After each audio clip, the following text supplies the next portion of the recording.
आता या ठिकाणी आम्हाला पाहायला मिळत आहे की ज्या वेळेस अमोरी लोकांचा पराभव करण्यात आला त्यावेळेस परमेश्वर अमोर यांना इस्रायल लोकांच्या हाती दिलं। त्या दिवशी यहोशुआ परमेश्वरशी बोलला, परमेश्वर त्याचा सेवक यहोशुआशी म्हटला की तुला काय प्रॉब्लेम आहे? आणि मग त्या ठिकाणी तो म्हणतो इस्रायल सेवक तो असे म्हणाला, हे सूर्य तू गिबोनावर स्थिर हो, आणि तो सूर्य त्या ठिकाणी थांबला गेला। हे चंद्र तू अयलोनाच्या खोऱ्यावर स्थिर हो, आणि चंद्र तिथं स्थिर झाला। तेव्हा राष्ट्राने आपल्या शत्रूचे पुरी उष्ण पिढीपर्यंत सूर्य स्थिर झाला। उष्ण पिढीपर्यंत सूर्य एका जागेवर थांबला, कारण त्याचा एक नियम होता, सूर्य असतानाच लढाई केल्या जायची। सूर्यास्तानंतर किंवा अंधार पडायला लागल्यानंतर ऑटोमॅटिकली दोन्ही पार्ट्या काय करायच्या, लढाईचे शस्त्र ठेवून द्यायच्या आणि जे ते ज्याच्या त्याच्या डेऱ्यामध्ये जायचं। असा पुरा म्हणजे नव्या जुन्या करारामध्ये नियम होता। आणि मग त्या ठिकाणी परमेश्वराने त्या लोकांना इस्रायलाच्या हातामध्ये दिलं आणि त्यांनी उष्ण पिढीपर्यंत तो त्या ठिकाणी सूर्य थांबला, आणि सूर्य आकाशाच्या मधोमध सुमारे एक संपूर्ण दिवस थांबला। त्याने आस्तास जाण्याची घाई केली नाही, तो मावळायला गेलाच नाही, कारण माझा परमेश्वर यहोवाने त्याला ऑर्डर दिली होती। त्यांनी कारण सांगितले नाही, अ परमेश्वर दे बापा, अरे तूच मला बनवलंय, मला 12 घंटे दिवस आणि 12 घंटे रात्रीमध्ये आमची ड्युटी दिलेली, आता माझी ड्युटी संपली, आता मी काही करणार नाही, आता मी माझ्या पद्धतीने चालल, मी तू मला ऑर्डर दिली त्याचप्रमाणे। परंतु परमेश्वर ऑर्डर देणारा जर आहे ना, तो ऑर्डर घेणारा पण आहे। परमेश्वर जर रावी करणारा आहे ना, तो परमेश्वर थांबवणारा देखील आहे। परमेश्वराने आकाश पृथ्वी आणि भूतलावर असणारे संपूर्ण चक्र बदलण्याची ताकद माझ्या यहोवा परमेश्वराजवळ आहे। आणि म्हणून परमेश्वराला कारण सांगायला असा जगामध्ये एकही व्यक्ती नाही। आज मात्र आम्ही इतके काही परमेश्वरापासून दूर गेलो की आम्ही स्वतः परमेश्वराचा गौरव करण्यासाठी कारण सांगायला सुरुवात करतो। कुणी सांगतं ड्युटीचा आहे, कुणी सांगतं फर्स्ट शिप आहे, सेकंड शिप आहे, थर्ड शिप आहे, कुणी म्हणतं पाहुणे चालेत, कुणी म्हणतं काय, कुणी म्हणतं काय। देवाच्या गौरव करण्यासाठी जी वेळ येते, देवाच्या चरणाजवळ बसायची जी वेळ येते, त्यावेळेस अनेक लोक कारण सांगतात। परंतु या ठिकाणी जो सूर्य जो निर्मितीपासून जो एका समयाला त्याला जी परमेश्वर यहोवाने ऑर्डर दिली होती की भ्रमण करीत राहा, उगवणं माळवणं, त्या सूर्याला एवढंच काम दिलं होतं, त्या चंद्राला एवढंच काम दिलं होतं। तो चंद्र दिवसात दिसत नाही, काही काही वेळेस त्याला सांगितलं होतं रात्रीचा प्रकाश देणारी ज्योती, दिवसा प्रकाश देणारी ज्योती, ह्या दोन ज्योत्या निर्माण केलेला, आणि या ज्योत्यांना योग्य ते काम दिलं होतं। ते कोणी कोणाच्या कामात ढवळाढवळ करीत नव्हतं, आणि ते कारण सांगत नव्हते, हे परमेश्वर देवा पार मी लय दिवस झालं राव, उत्पत्तीपासून नुसतं मावळतोय उगवतोय, मला एखादा दिवस थांबव ना, म्हणत नाही। परमेश्वराची निर्मिती आहे, आणि मग तो म्हणताय सूर्याच्या आकाशाच्या मधोमध सुमारे एक संपूर्ण दिवस थांबला। टोटली एक दिवस कशाला म्हणतात, टोटली दिवस त्याने थांबला, आणि त्याने आस्तास जाण्याची घाई केली नाही, म्हणजे मावळायला जायची घाई केली नाही। असा दिवस त्यापूर्वी किंवा त्यानंतर आला नाही, त्याच्यापूर्वी असं घडलं नव्हतं, आणि त्याच्यानंतर पण असं घडणार पण नाही। तो परमेश्वराने त्या ठिकाणी सूर्याला ऑर्डर दिली, चंद्राला ऑर्डर दिली, आणि त्यांनी ती नाकारली नाही, तर ती स्वीकारली। त्यांनी कारण सांगितले नाही। आज जर आम्हाला सांगितलं की आजच्या दिवस आम्ही परमेश्वराच्या चरणाजवळ बसू, आम्ही लगेच कारण सांगायला सुरुवात करू। पुढे लिहित आहे, असा दिवस त्यापूर्वी किंवा त्यानंतर आला नाही, आणि त्या दिवशी परमेश्वराने मानवाचा शब्द ऐकला। त्या दिवशी परमेश्वराने मानवाचा शब्द ऐकला। कारण काय आहे माहिती का? हे लोक म्हणत होते शत्रूला आमच्या हातामध्ये दे, आजच त्याचं परिपत्य टाकू, कायम त्यांचा त्रास उपद्व्याप होण्याच्या ऐवजी तू आज आम्हाला वेळ दे, आणि जर मग आम्हाला संध्याकाळपर्यंत जर वेळ गेला तर आम्हाला संध्याकाळ नंतर लढाई करता येणार नाही, पुन्हा एक वार आम्हाला दुसऱ्या दिवशी व्यूहरचना करावी लागेल, तर आजच्या आज या तावडीत आम्हाला शत्रू दे, असं परमेश्वराच्या लोकांनी ज्यावेळेस विनंती केली होती, ज्यावेळेस शब्द टाकला होता, ज्यावेळेस प्रार्थना केली होती, त्यावेळेस परमेश्वरांनी कारण नाही सांगितलं। आज परमेश्वर आमच्यावर जबाबदारी देतो, त्यावेळेस मात्र आमच्या जीवनामध्ये कार्य येतात। आणि म्हणून आम्ही या ठिकाणी पाहतो की परमेश्वराने मानवाचा शब्द ऐकला, कारण परमेश्वर इस्रायलासाठी लढत होता। कारण काय माहिती का? तो स्वतः परमेश्वर इस्रायल लोकांसाठी त्याच्या खास लोकांसाठी स्वतः लढत होता। आणि म्हणून जर यहोवा परमेश्वर आमच्या बाजूने आहे तर आम्हाला निमित्त सांगायचे काय कारण आहे? आमचा विश्वास आहे, आमचं कृती आहे, आमच्या सगळ्या गोष्टी आम्हाला माहिती आहे, तरी देखील आम्ही काय करतो, परमेश्वरला कारण सांगतो. परमेश्वर देवा अनेक लोक आहेत, एखादी साधी प्रार्थना करायची जरी ठरली ना तर लगेच काही ना काही आडकाठी असते, काही ना काही निमित्त असतं, काही ना काही सबब असते, काही ना काही सवड असते, काही ना काही नकार असतोच, किंवा काहीतरी अनभाग असती, किंवा काहीतरी घेण्याची अपेक्षा असती. अशा प्रकारे प्रिय आम्ही परमेश्वरचं गौरव करत असताना निमित्त सांगणं, कारण सांगणं, सबब सांगणं सोडून द्या. आज जर आम्ही आमच्या कुटुंबाला कारण सांगत आहोत, जगाला कारण सांगत आहोत, ऑफिसमध्ये कारण सांगत आहोत, शैक्षणिक क्षेत्रामध्ये कारण सांगत आहोत, आमच्या कामकाजाच्या दिवसामध्ये आम्ही कारण सांगत आहोत, आमचं जीवन नुसतं कारण सांगण्यात गेलेलं आहे. अहो तुम्ही ठीक आहे जगाला सांगताय तर सांगताय, परंतु मी तर सांगाल जगाला देखील कारण सांगू नका. कारण देवाचं वचन आम्हाला सांगतं की तुझं उत्तर होय तर होय असावं आणि नाही तर नाही असावं. जर आमच्याच्याने जर ते कार्य होत आहे तर होय म्हणा, जर नसल होतं तर सरळ सरळ नाही म्हणा, परंतु कारण मात्र सांगू नका. एखाद्याला आशेला बसू नका, एखाद्याच्या आशेची निराशा करू नका, एखाद्याचा विश्वासघात करू नका.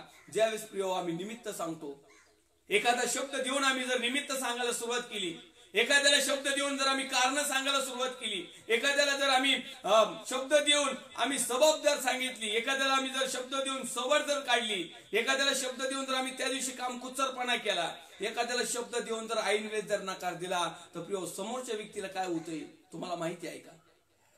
साधं सोधं जर आमच्या सांसारिक जीवनातलं जर उदाहरण घेतलं, एखादा भाऊ त्या ठिकाणी भुकीने व्याकुळ चाललेला आहे आणि त्याला तुम्ही जेवण घेऊन चाललेला आहात आणि त्याला सांगितले की भावा तू तिथंच थांब, मी तुझ्यासाठी चांगल्या प्रकारचं जेवण घेऊन येतो, कुठं हलू नको, थोडासा उशीर होईल मला पण मी येईलच डेफिनेटली 100% अहो त्या भावाच्या पोटात पहिलेच कावळे पोकत येत, तो पर खुरमडी करून झोपतो तिथं आणि आम्ही जातो किती वाजता? 4 वाजता फोन करतो जात सुद्धा नाही. अहो सॉरी आम्हाला नाही जमत.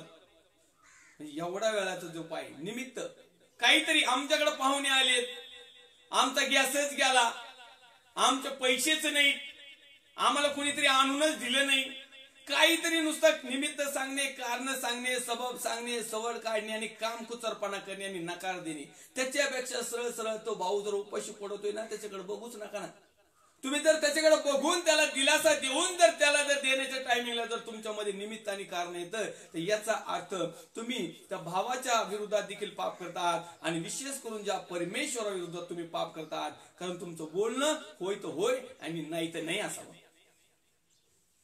जर नसल जमत तर काय परमेश्वर काय आम्हाला जास्त हे नाही करत, आमचे नातेवाईक देखील जर नसल जमत, परंतु आशेला लावणं सगळ्यात मोठा गोंधळ आहे आणि आज लोक सर्व आशावर जगत आहे. मी तुम्हाला प्रभू येशू ख्रिस्ताचा सेवक या नात्याने सांगेन, तुमची आशा त्या परमेश्वराचा पुत्र प्रभू येशू ख्रिस्तावर ठेवा, तो तुमची आशा कधी निराशा करणार नाही. तुमचा विश्वास, तुमचे कारणे, तुमच्या विनंत्या, तुमच्या प्रार्थना, तुमच्या समस्या, तुमच्या चिंता, काळजा, व्याधी, आजार, विकार, टेन्शन, ताण, दबाव जेवढं काही असेल ते माझ्या जिवंत परमेश्वरावर सोपवून द्या. तो तुम्हाला कदापि निमित्त सांगणार नाही, तो कधी तुम्हाला कारण सांगणार नाही, तो सबब सांगणार नाही, सवड सांगणार नाही, तो काम कुचरपणा करणार नाही, तो नकार देणार नाही. तो त्याच्या दिव्यदूताला आज्ञा करील आणि तुमचा आणि माझा पाय धोंड्यावर आपटू नये म्हणून ते देवदूत आपल्याला तळहातावर झेलून धरतील. पण आमचा भाव कोणावर आहे? जगामध्ये आहे, जगातल्या गोष्टीवर आहे. आणि मग जगातल्या गोष्टीकडे एकच आहे, निमित्त सांगणे, कारण सांगणे, सबब सांगणे, सवड सांगणे, काम कुचरपणा करणे, नकार देणे.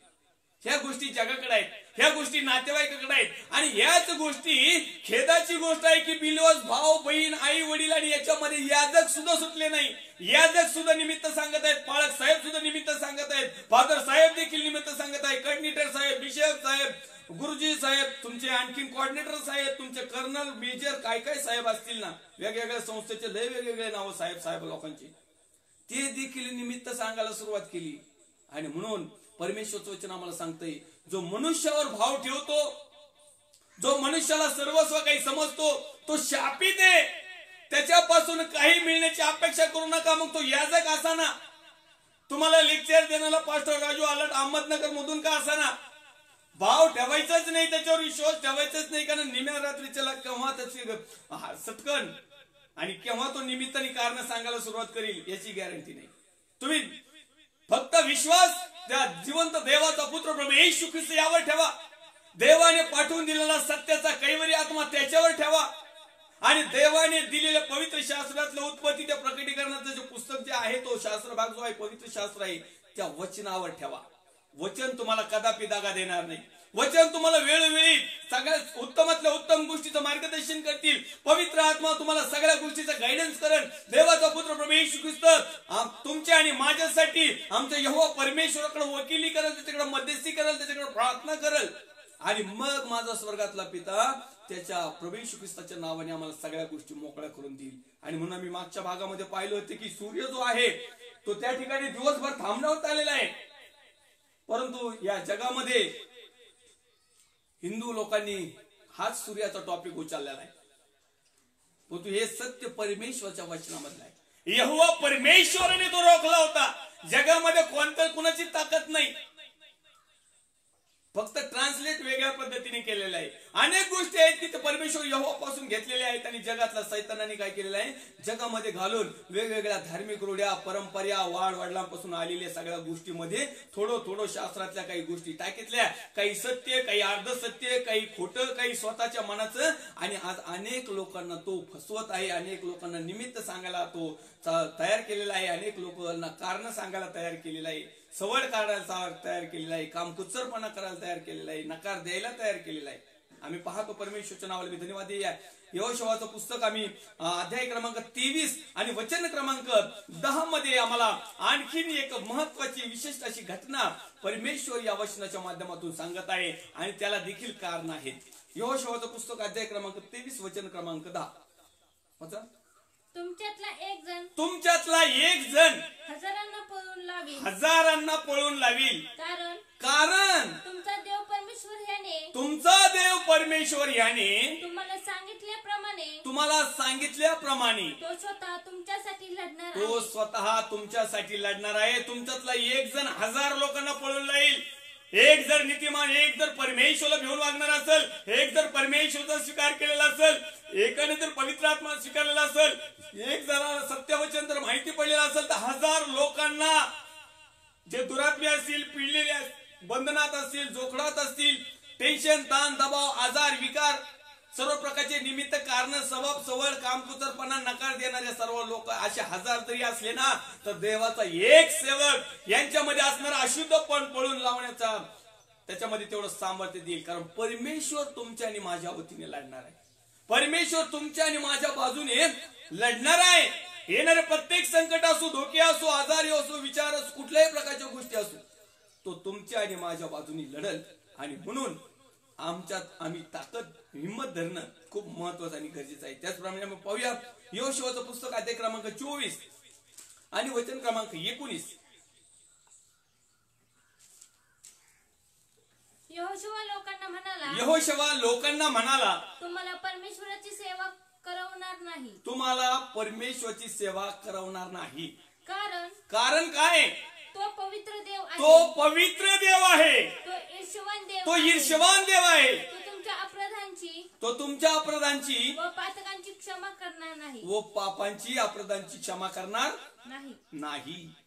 जर तुम्हाला आणि मला सत्य समजून आम्ही निमित्त सांगायला सुरुवात केली, कारण सांगायला सुरुवात केली, सबब काढली, सवड काढली, कामकुचरपणा केला, नकार दिला आणि देवाच्या गौरवाला जर का उणे पडले, देवाचं सत्य स्वीकारण्याला जर का उणे पडले, देवाच्या गौरवासाठी जर का तुम्ही पाठीमागे घेण्याचा प्रयत्न केला, तर निश्चित अर्थाने यहोवा परमेश्वर यहोशुआच्या पुस्तकामध्ये अध्याय क्रमांक 24 आणि वचन क्रमांक 19 मध्ये आम्हाला सांगत आहे. पुन्हा एक वार वाचूया.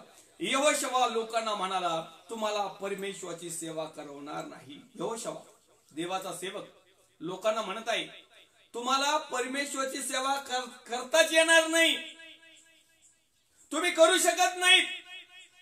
कारण परमेश्वराची सेवा करण्यासाठी पवित्र जीवन जगावं लागतं. परमेश्वराची सेवा करण्यासाठी पूर्ण मनाने, हृदयाने, तनाने, मनाने, धनाने परमेश्वराचा स्वीकार करावा लागतो. परमेश्वराची सेवा करण्यासाठी परमेश्वराचे रूल फॉलो करावे लागतात. परमेश्वराची सेवा करत असताना परमेश्वराने दिलेल्या विधी, नियम, आज्ञा पाळावा लागतात. परमेश्वराची जर सेवा करायची आहे तर परमेश्वराच्या म्हणण्यानुसारच जीवन जगावं लागतं. परंतु तुम्हाला आणि मला आज फक्त जगिक गोष्टी जीवन जगायची हौस लागलेली आहे. जगातल्या गोष्टी स्वीकारण्याची आम्हाला फार मोठी गरज आहे. ती फार मोठी गरज. एक वेळेस प्रभू नसला, पवित्र आत्मा नसला, येशू बाप्पा नसला, कोणी नसलं तरी चालेल, फक्त जगातल्या हौशी मौशी बास. एवढ्या गोष्टी लोकांना स्वीकारलेल्या आणि म्हणून हे लोक ज्यावेळेस तात्पुरत्या स्वरूपात काळपळीच्या स्वरूपात ज्यावेळेस त्यांच्यावर संकट येईल, समस्या येतील, चिंता येतील, काळजी येतील, व्याधी येईल, आजार येईल, विकार येईल, बंधन येईल, जोखड येईल, आर्थिक परिस्थिती कमी होईल, घटी होईल, पार मारायला लागते, पार सडायला लागते, पार तिकडं मसन वाट्यात जायचं, बांबू आणायच्या टायमिंग मध्ये जाते आणि मग यांना परमेश्वर यावा परमेश्वराचं नाव सुचत. सगळ्या दुनियात हिंडून फिरून येते, पण चांगले असताना कधी परमेश्वराकडे येत नाहीत. चांगले असताना फक्त निमित्त सांगतात, चांगले असताना फक्त सबब सांगतात, सवड सांगतात, कामकुचरपणा करतात, नकार देतात. आणि ज्यावेळेस मसनवाट्याकडे जायची पाळी येते, ज्यावेळेस त्या पीटीकडे जाण्याची पाळी येते, ज्यावेळेस दफनभूमी करायचा थोडा टायमिंग येतो, ज्यावेळेस डॉक्टर लोक, जगातले हकीम, वैद्य, तांत्रिक, मांत्रिक, छाछू करणारे, डुप्लिकेट, लोकांना फसवणारे यांच्या लोकांकडे जाऊन तुम्हाला बसायला वेळ असतो, त्यावेळेस निमित्त नाही, त्यावेळेस तुमचा पैसा वाटेल तेवढा खर्च करताय. परंतु देवाच्या चरणाजवळ बसण्यासाठी ज्याला रुपया खर्च येत नाही अशा परमेश्वराकडे बसण्यासाठी लगेच तुम्ही निमित्त सांगताय. आणि मग असे पिळून पिळून आलेले लोक आखरी शेवटी म्हणतात परमेश्वर. ज्या डॉक्टर साहेब म्हणतात ना, आम्ही आमच्या पद्धतीने पूर्णपणे प्रयत्न केलेले आहेत, आता तुमचा देव, तुमचं नशीब आणि तुम्ही. आणि मग ह्या लोकांना परमेश्वराची आठवण येते. मग कुठं जाऊ, मंदिरात जाऊ का, मस्जिदीत जाऊ का, मठात जाऊ का, गुरुद्वारामध्ये जाऊ का, डोंगरात जाऊ का, आईकडे जाऊ का, बापाकडे जाऊ का, पोरांकडे जाऊ का, भयानक भयानक अशा तांत्रिक मांत्रिकाकडे जाऊ, कुठं कुठं जाऊ. काही काही महाभक्त एवढं सगळं भ्रमण करून येतात आणि मग त्यांना यहोवा परमेश्वर समजतो. परंतु त्यावेळेस वेळ गेलेली असते. तुमची आणि माझ्या जीवनातली वेळ जाऊ नये म्हणून आज आम्ही परमेश्वराला कुठल्याही गोष्टीचं निमित्त सांगता काही कामाचा नाही. अनेक लोक परमेश्वराचा गौरव करण्यासाठी निमित्त सांगतात. या ठिकाणी तो म्हणत आहे, यहोशुआ लोकांना म्हणाला, तुम्हाला परमेश्वराची सेवा करवणार नाही. स्पष्टरित्या सांगितलं त्यांनी, परमेश्वराची सेवा करायची ना तर ह्या पद्धतीने आहेत. आज काय करताय, याजक लोक, पाळक लोक, फादर लोक, तुम्ही प्रभूकडे या, तुम्ही ख्रिस्ताकडे या, ख्रिस्त चांगला आहे, देवकृपेचा सागर आहे, दयेचा सागर आहे, तो अपराधाची क्षमा करतो, ते तुमचे पाप किती लाखे असले, किती कसे असले तर बर्फासारखं शुभ्र करील, लोकरीसारखे पांढरे शुभ्र करील, तो तुम्हाला फुकट देईल, त्याच्याकडे कुठल्याही प्रकारचं काहीच नाही. हे सगळ्या गोष्टी सांगतात. परंतु या ठिकाणी यहोशुआ क्लिअर टू क्लिअर देवाचं देव कसा आहे, परमेश्वर कसा आहे आणि परमेश्वराला मिळाले, परमेश्वराच्या चरणाजवळ बसणारी जी संधी आहे, ती संधी ज्यावेळेस आम्ही दौडवली आहे, त्यावेळेस ज्यावेळेस आम्ही निमित्त सांगितलं आहे आणि आता आम्हाला जर परमेश्वराची जर गरज पडली आहे ना, तर या ठिकाणी त्याचं वर्णन केलंय. तुम्ही सेवा करू शकणार नाही, तुम्ही त्याच्यावर विश्वास ठेवू शकणार नाही, तुम्ही त्याची सेवा करायला तुमच्यामध्ये तेवढी धमक नाही, तेवढी शुद्धता नाही, तेवढी पवित्रता नाही तुम्ही टिकवणार, तेवढं तुम्ही त्याग नाही करणार, तेवढं समर्पण नाही करणार. परमेश्वराची सेवा करणं म्हणजे समर्पण करणं, त्याग करणं, मीपणा, सगळ्या गोष्टी सोडून देणं, पैशाची, संसाराची, जगातली हाव सोडून देणं, निष्कलंक निष्कपट होऊन एकदम बिनधास्त परमेश्वरामध्ये वागणं. त्यावेळेस आम्ही परमेश्वराची सेवा करू शकतो. असे जर पगार जर दिले 10,000 20,000 हजार तर कोणी पाळक बनल ना. देवाची सेवा करायला काय अवघड आहे, संडे टू संडे. वरून एखाद्या दिवशी कुठंतरी धाड मारायची, बिर्याणी आहेच, दानपत्र आहेच, दशमांश आहेत, देणगी आहेत, सगळ्या गोष्टी आहेत. ह्या गोष्टी करण्यासाठी देवाची सेवा करू शकणार नाही. पुढे तो म्हणतोय कारण तो पवित्र देव आहे. तुम्ही देवाची सेवा का करू शकणार नाही, कारण तो पवित्र देव आहे. मग तो देव जर पवित्र आहे तर तुम्हाला आणि मला पवित्र राहावं लागेल. तो देव जर आत्मा आहे तर आम्हाला त्याची उपासना आत्म्यानेच करावं लागेल. तो देव जर सत्य आहे तर आम्हाला त्याची उपासना सत्यानेच करावं लागेल. तो देव जर पवित्र आहे तर आम्हाला पवित्रच राहावं लागणार आहे. तो देव जर जगाचा प्रकाश आहे आणि आम्हाला मग अंधाऱ्या कोठडीत काय काम आहे आमचं. आमच्याकडे थोडा सुद्धा बघा त्या किजव्यासारखा सुद्धा प्रकाश नाही. आम्ही लागलो देवाचे पुत्र बनायला. अनेक जण येतात, एक दोन वेळेस टुणूक विश्वास ठेवतात, काहीतरी होतं वाकडे तिकडे जीवनात. मी देवाचा राजपुत्र आणि राजकन्या.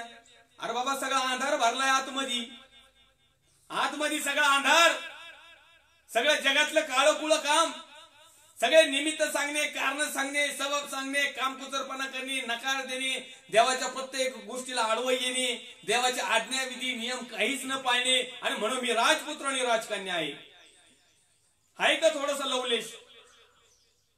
राजाचे पुत्र राजकन्या, जसं राजा असतो तसे त्याच्या लेकरांना ते वळणं लहानपणापासूनच असतात. राजांच्या लेकराला सगळ्या गोष्टी तशाच प्रकारच्या असतात. जर आमचा परमेश्वर यहोवा जर राजा आहे आणि आज जर आम्ही स्वतःला जर राजपुत्र आणि राजकन्या म्हणत आहे तर तो पवित्र आहे. काय आम्ही पवित्र आहोत का? आज आमच्या अंतःकरणाला मनाला विचारायचं आहे. म्हणजे आम्हाला निमित्त सांगायला काही कारण नाही पडणार.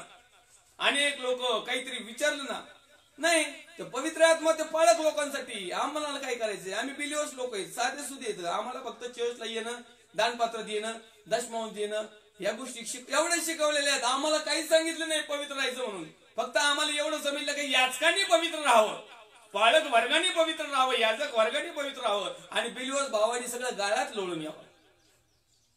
कारण सांगायला लय पक्के हो, बिलिव्हर्स भाऊ बहीण आई वडील. अहो याच्यामध्ये याजक सुद्धा येतं, याच्यामध्ये पाळक साहेब सुद्धा येतं. निमित्त सांगायला एक नंबरचे. उलट पाळक साहेब असे निमित्त सांगतात ना, तर त्यांच्या बिलिव्हर्स भाऊ बहिणी त्यांच्यापेक्षा वरचढ निमित्त सांगतात. बाप से बेटा सवाई, ही अशी गंमत. अहो परमेश्वरच्या गौरवासाठी हो ना बाप. मग देवामध्ये परमेश्वरामध्ये ज्यावेळेस आम्हाला काही प्रॉब्लेम येतात त्यावेळेस आम्ही निमित्त सांगतो, कुठंतरी काय करतो. पुढे परमेश्वरचं नाव सांगतंय, कारण तो पवित्र देव आहे, तो ईर्ष्यवान देव आहे. ईर्ष्या आहे त्याला, ईर्ष्या.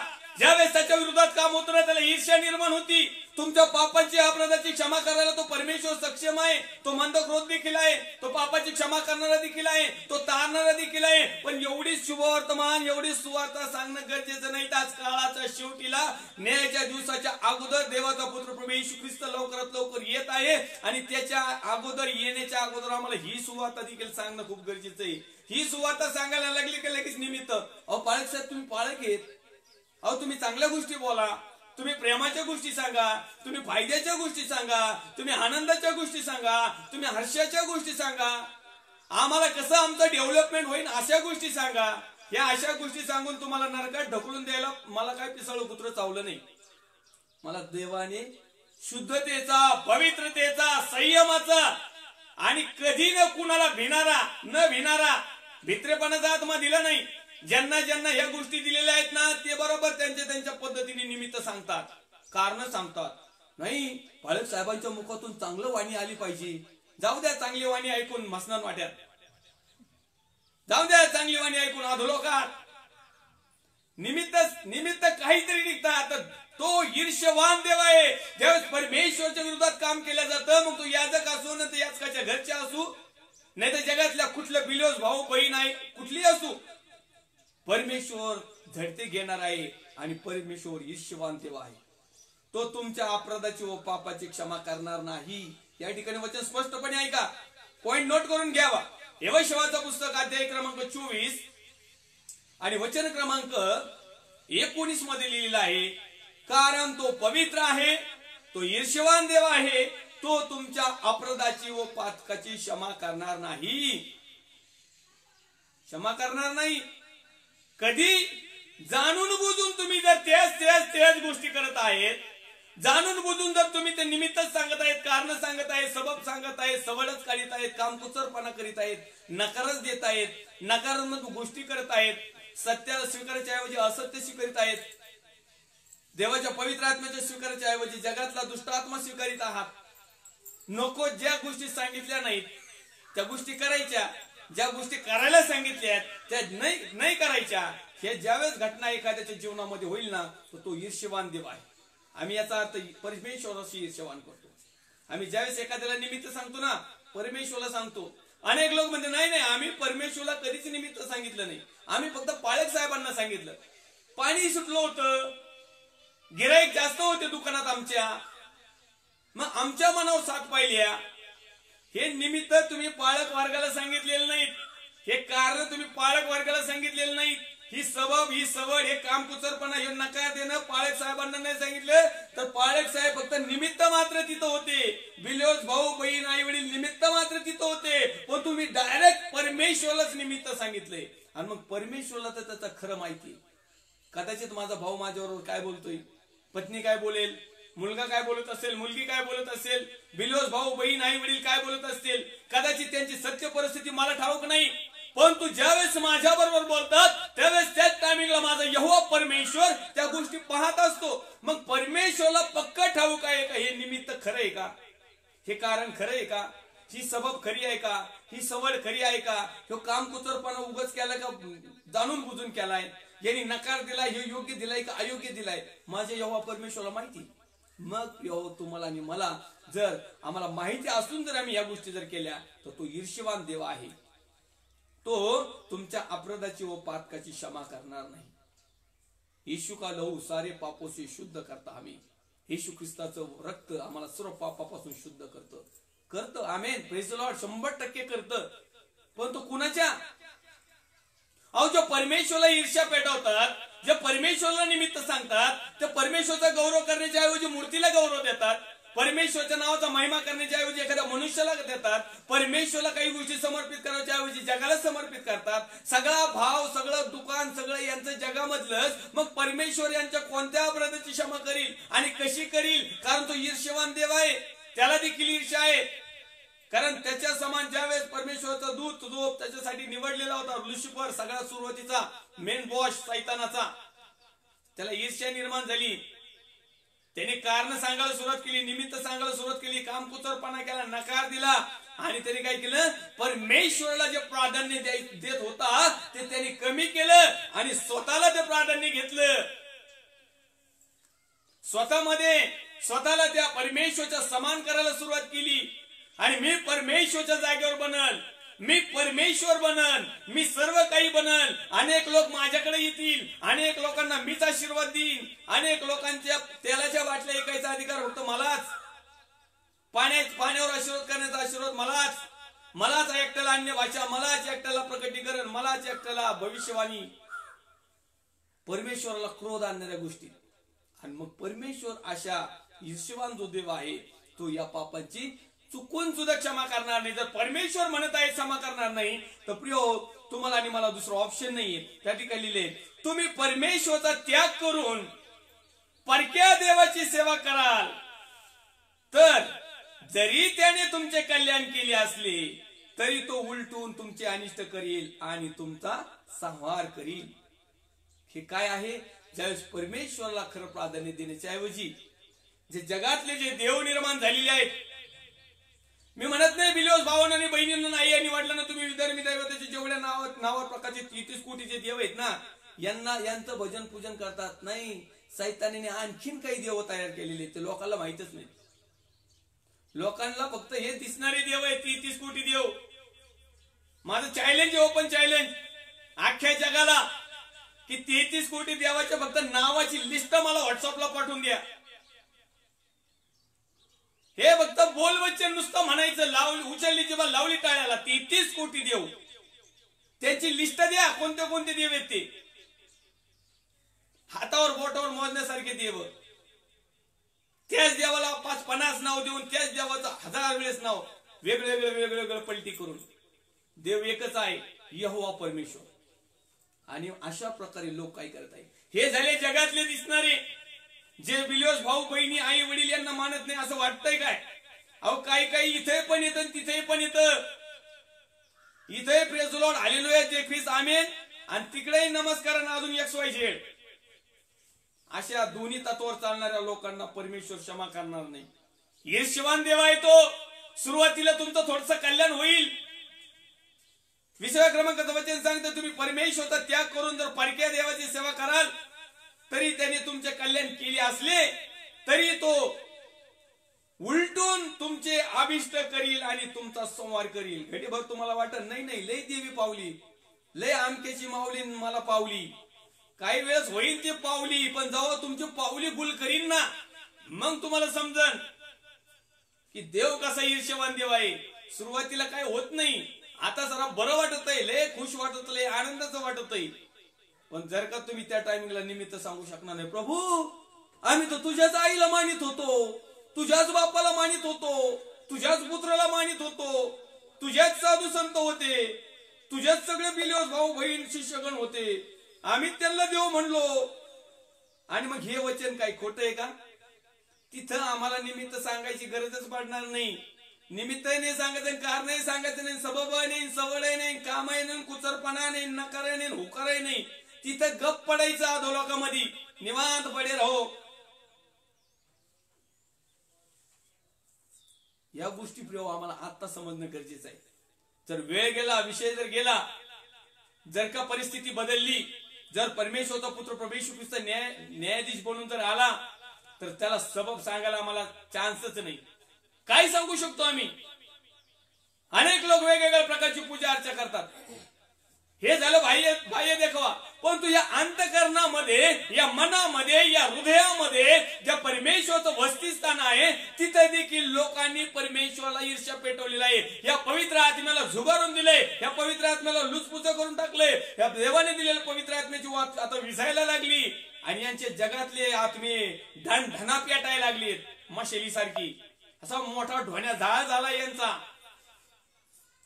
निमित्त जगातली औस मौस, देवाचं काम आलंय का लगेच निमित्त. आणि म्हणून या ठिकाणी सांगतो, निमित्त करीत असताना कदाचित परमेश्वर जर आमच्याविषयी ईर्ष्यवान जर झाला, परमेश्वराने आमच्या गोष्टीविषयी जर ईर्ष्या धरली, परमेश्वराने जर त्या गोष्टी जर करायला सुरुवात केली, निश्चित अर्थाने तुम्हाला आणि मला क्षमा मिळणार नाही. मग पुढे म्हणू नका का आम्हाला माहिती नव्हतं. आणि म्हणून आम्ही विषय काढलेला आहे. निमित्त सांगणे, कारण सांगणे, सबब सांगणे, सवड काढणे, काम कुचरपणा करणे, नकार देणे, अविश्वास निर्माण करणे. आज आम्ही 6व्या भागामध्ये पाहत आहोत. पुढे आणखीन एक वचन वाचूया. लेवीचं पुस्तक अध्याय क्रमांक 25. लेवीचं पुस्तक अध्याय क्रमांक 25 आणि वचन क्रमांक 17. तुम्ही एकमेकावर अन्याय करू नये, तर आपल्या देवाचे भय बाळगावे, कारण मी परमेश्वर तुमचा देव आहे.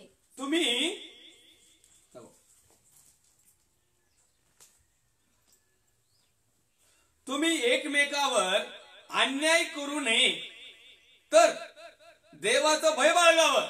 या ठिकाणी देवाचं वचन आम्हाला सांगते की तुम्ही म्हणजे तुम्ही आणि मी आणि जगातले प्रत्येक प्रिय लोक, प्रत्येक भाऊ बहीण, आई वडील, बिलवस, जे काही याजकन असतील, जे काही सगळे असतील, त्यांनी काय करायला सांगितलेलं आहे? तुम्ही एकमेकावर अन्याय करू नये. काय होईल बरं अन्याय केला तर? आम्ही जर एकमेकाचा अन्याय केलाच तर काय होईल? व आपल्या देवाचे भय बाळगावे व परमेश्वर यहोवाचं भय बाळगावं. आम्ही एकतर एकमेकावर अन्याय करू नये, त्याच्याबरोबर न्यायाने, नीतीने, सालस मनाने, प्रेमाने, स्वखुशीत राजखुशीमध्ये मनापासून अंतःकरणापासून राहावं आणि वरून देवाचं आम्ही भय बाळगावं, देवाची भीती बाळगावी. नाही बाळगली तर काय होईल? नाही अन्याय, समजा अन्यायच केलं तर काय होईल? याचं कारण काय? आमचा विषय आहे कारण, निमित्त सांगणे, सबब, सवड. याचं कारण काय? त्याचं कारण पुढे दिलेलं आहे. पुन्हा एक वार वचन वाचतो. तुम्ही एकमेकावर अन्याय करू नये, तर आपल्या देवाचे भय बाळगावे, कारण मी परमेश्वर तुमचा देव आहे. ज्याच्या जीवनामध्ये परमेश्वर त्यांचा देव आहे ना, त्यांच्या जीवनामध्ये अन्याय नसावा, त्यांच्या जीवनामध्ये देवाचं भय असावा, भीती बाळगावी. त्याने एकमेकांवर, शेजाऱ्यावर किंवा इतरांवर अन्याय करू नये. त्याने नीतीने, धार्मिकतेने, परमेश्वराला आवडणाऱ्या गोष्टीप्रमाणे त्यांनी जीवन जगावं. आणि हे करीत असताना देवाचं भय, देवाची भीती बाळगावी की तो देव आहे आणि तो एक दिवस न्याय करणार आहे, कारण मी परमेश्वर तुमचा देव आहे. ज्यांचा देव परमेश्वर यहोवा नाही ना, ज्यांचा देव त्यांच्या मनाचाच असेल ना, त्यांनी अन्याय केला तरी चालतो, कारण त्यांचा देव जो आहे ना तो अन्याय करणाराच आहे. त्यांच्या देवाचा भय नाही बाळगलं ना तरी चालतं, कारण त्यांचे देव जे आहेत ना तेच भीतीदायक येत. त्यांच्याकडेच बघितलं भ्याव वाटत, कारण मी परमेश्वर तुमचा देव आहे. आज आमचा देव कोण आहे? पैसा. पैसा बघा तुम्ही, ज्यादा पैसा आले ना तर लोक आहेत ना उखडून मारतात, काही काही श्वास धरू धरू मारतात, काही काही तो पैसा मोजता मोजता मारतात. काहींना जर समजलं ना 1 करोड रुपयाची लॉटरी लागली, लगेच जीव सोडून मोकळा, संपला. भीतीदायक, भयदायक. तुम्हाला वाटतंय का पैसा खूप चांगला आहे? ज्यांच्याकडे पैसाच नाही ना ते सुद्धा मरतात दनादन, आत्महत्या करते, फाशी घेतात, काय काय कुठाने करतात. काही काही महाभागे तर गाडी खाली जातात. याचं काय कारण? कारण तुमचा देव परमेश्वर याच्यावर तुमचा भाव नाही. तुमचा देव परमेश्वर यहोवा तुम्ही त्याला ओळखलं नाही. आज तुम्ही परमेश्वराचं स्वरूप जगाला दिलेलं आहे, जगातल्या दियावाला दिलेलं आहे, त्या लुसिफरला दिलेलं आहे, त्याच्या प्लॅनिंगला दिलेलं आहे, खोट्या भविष्यवक्त्यांना दिलेलं आहे, खोट्या शिक्षकांना दिलेलं आहे, लुबाडणाऱ्या लोकांना दिलेलं आहे, तांत्रिक मांत्रिक या सगळ्या प्रकारच्या गोष्टी. हे बाकीच्या दुसऱ्या दैवताविषयी माझं म्हणणं काहीच नाही. कारण हे देव जगामध्ये देव म्हणून नाहीच याचे. याला आम्ही ज्यावेळेस देवाचं दर्शन दिलं, देवाचा दर्जा दिला, तर आज सगळ्यात एक नंबरला एकच देव आहे, पैसा देव, मनी देव. Money is God, biggest God in the world. अख्ख्या जगातला सगळ्यात मोठा देव पैसा. बस ते खाली पावसाळ्यात पडत ते असे बारीक बारीक पैसे नाही, असे चालणारे तुरु तुरु तुरु.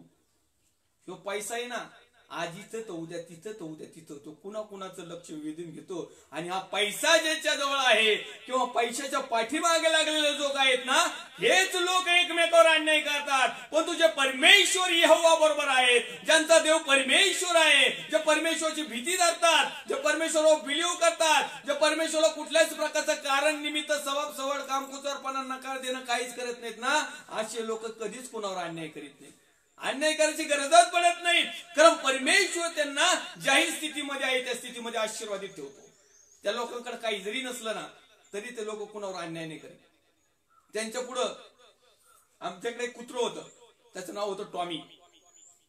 त्याच्या पुढे असं मटणाचं ताट जरी बाजारातून मटणाची थैली जरी आणली, दरवाजात ठेवली, आणि तो टॉम्या जरी एक फुटावर जरी असला ना, तरी त्या पिशवीला उचलीत नव्हता. इतकं इमानदार कुत्रं होतं. पण तो माणसं रुपये जरी पडला तर त्याच्यावर 1 घंटा उभा राहतील, पण हलणार नाही. हो, म्हणजे साध्या सुध्या जनावराला काही थोडीफार अक्कली, बुद्धी, ज्ञानी काहीतरी ते ज्यांनी त्याला सांभाळलंय, ज्यांनी त्याला खाऊ घातलंय, अशा त्याच्या मालकाला कमीत कमी ते ओळखतात. पण तुम्ही आणि मी इतके काही गैर गुजरे, इतके कामातून गेलोत ना, का आम्ही परमेश्वरा ओळखायचं सोडून दिले. परमेश्वरा ओळखायचा टाइम आला का लगेच निमित्त नाही, मला वेळ नाही, माझी मीटिंग आहे, माझी अपॉइंटमेंट आहे, माझी सपाइमेंट आहे. लय मोठा ऑफिसर तिथं जाऊन म्युन्सिपालिटी झाडू जाऊन कचरा उचलायचंच काम करतो, पण मी लय मोठा पाचशा. ह्या ज्या गोष्टी येतात त्या एकच गोष्टी, ज्यावेळेस आम्ही परमेश्वराला निमित्ताने कारण सवड सांगायला सुरुवात करतो ना, मग या जगातला जो तुमचा आणि माझा जो बादशाह आहे ना जगातला, माझा म्हणण्यापेक्षा जे परमेश्वरा यहोवाला ओळखीत नाहीत, तर ते लोक काय करतात, तुम्ही एकमेकावर अन्याय करू नये, तर आपल्या देवाचं भय बाळगावे. याचं कारण काय? तर कारण मी परमेश्वर तुमचा देव आहे, आणि तो परमेश्वर कुणावर अन्याय करीत नाही. तो परमेश्वर कुणाला भीती घालीत नाही, दडपण घालीत नाही, ताण दबाव निर्माण करीत नाही. तो परमेश्वर कुठल्याही प्रकारचं तोंड बघून न्याय करत नाही. हा छोटा आहे, हा मोठा आहे, हे बिलीवर्स हा 30 वर्षापासून, हा आता 3 महिन्यात परमेश्वराचा स्वीकार केलाय, असा त्याच्याकडे भेद नाही. आणि म्हणून आम्हाला अन्याय करायचा नाही, म्हणून आम्हाला देवाचा भय धरायचंय. कारण परमेश्वर आमचा, तुमचा आणि अख्ख्या जगाचा तो देव आहे. याकरिता तुम्ही माझे विधी आचरावे आणि माझे नियम लक्षपूर्वक पाळावे. आणि म्हणून प्रिय या ठिकाणी लिहिते, याकरिता तुम्ही आणि मी आणि संपूर्ण जगाने परमेश्वर यहोवा जो आहे, देवाचा पुत्र प्रभू येशू ख्रिस्त, पवित्र आत्मा, देवाचं वचन, याच्यामध्ये लिहिलेले विधी, नियम, अटी, सर्व प्रकारचे नियम आचरावे, आचरण करावे. आणि जो आचरण करीत नाही ना, आचरण करायला लागले का लगेच निमित्त होतो. लगेच एखाद्याला म्हटलं ना आपण उपवास प्रार्थना करू, तो म्हणतो मला पोटात काही नसलो, लय चक्रा येतात, लय चक्रा, गळू पडतो, उभाच राहत नाही. आणि आता 9-9, 10-10 दिवस तिकडे चक्रा मारित बिगर पायाच्या उपासात, तवा नाही चक्रा येत. या ठिकाणी लिहिलेलं आहे की हो, आम्हाला नियम आधी आचरावे व नियम लक्षपूर्वक पाळावे. कोणते नियम पाळायचे, कोणते पाळायचे नाही, असे केल्याने तुम्ही देशात सुरक्षित राहाल. जर आम्ही देवाचे विधी आचरले, जर आम्ही देवाचे नियम लक्षपूर्वक पाळले, जर आम्ही कुणावर अन्याय केला नाही, जर आम्ही देवाचं भय बाळगलं, तर निश्चित अर्थाने परमेश्वर आम्हाला म्हणत आहे, असे केल्याने तुम्ही देशात सुरक्षित राहाल. आणि मग देशात सुरक्षित राहण्यासाठी आम्हाला निमित्त सांगणं, कारण सांगणं, सबब सांगणं काही करायची गरज पडणार नाही. हे करायची गरज केव्हा पडती, ज्यावेळेस आमच्याकडे एखादी गोष्ट नसती आणि आम्हाला मिळण्यासाठी आमची धडपड चालू असती आणि ती आम्हाला सहजासहजी प्रामाणिकपणे ज्यावेळेस मिळत नाही ना, त्यावेळेस आम्ही मग निमित्त सांगतो, कारण सांगतो, कामकुचारपणा करतो, नकार देतो, देवाच्या विधी तोडतो, आज्ञा तोडतो, नियम पण तोडतो आणि सगळं आमच्याच पद्धतीने आम्ही करत बसतो. 19 वचनामध्ये लिहिले, देश आपला उपज देईल व तुम्ही पोटभर खाल आणि त्यात तुम्ही सुरक्षित राहाल. जर आम्ही निमित्त सांगायचं जर सोडून दिलं ना, तर आम्ही सुरक्षित राहतो आणि पोटभर खातो. अनेक लोक निमित्त सांगतात ना म्हणून यांच्याकडे भरपूर अन्न असतं पण त्यांना खायला वेळ मिळत नाही. काही लोकांकडे तर इतकी प्रॉपर्टी ना मरणाची, जाळता जाणार नाही.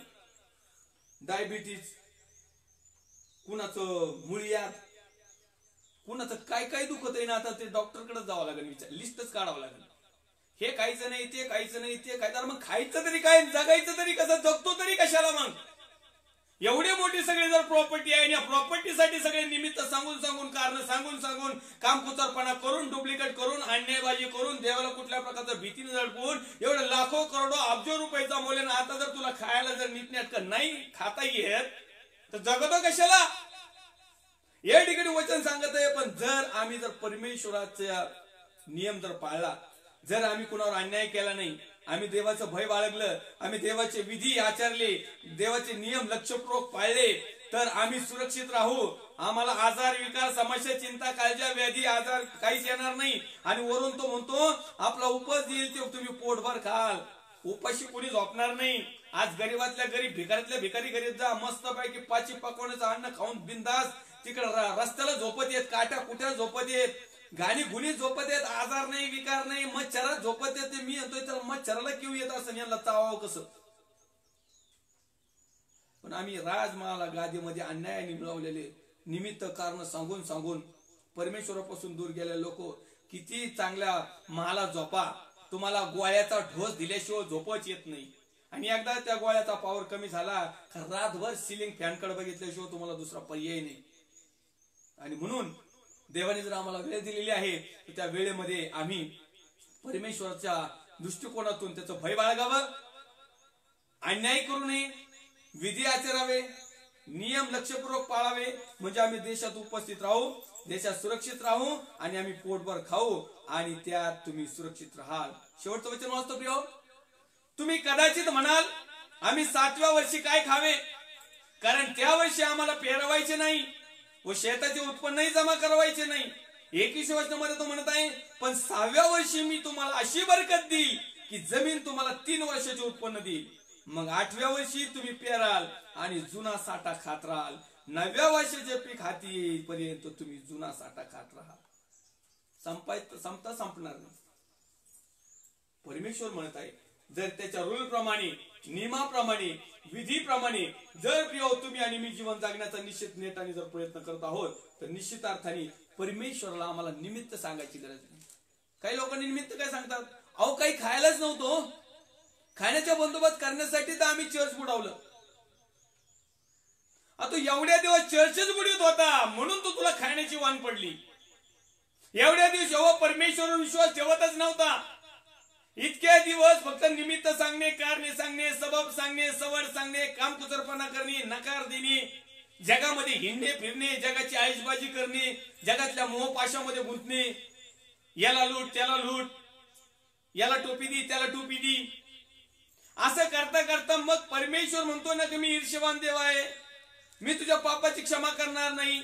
आणि जर तुझे विधी, माझे जे विधी नियम अटी जर मी तू पाळल्या नाही, तू मला नुसतं जर निमित्त कारण सबबन सवडच सांगायला लागला, कामकुचरपणा करायला लागला, अविश्वास जर ठेवायला लागला आणि मला घृणा किंवा मला त्रास होईल किंवा मला कसं तरी वाटेल किंवा मला ईर्ष्या निर्माण होईल असं जर तू काम करत आहे, तर मग तो तुझ्या खाण्याला आणि पिण्याला कशाला बरकत देईल, तो तुला कशाला उत्तम आरोग्य देईल. मोकार म्हणायचं नाही, येशूने माझ्यासाठी वधस्तंभावर फटके खाल्ले आणि प्रभूच्या फटक्यामुळे मला आरोग्य मिळाले. प्रभू आता फटके खायला मोकळा नाही.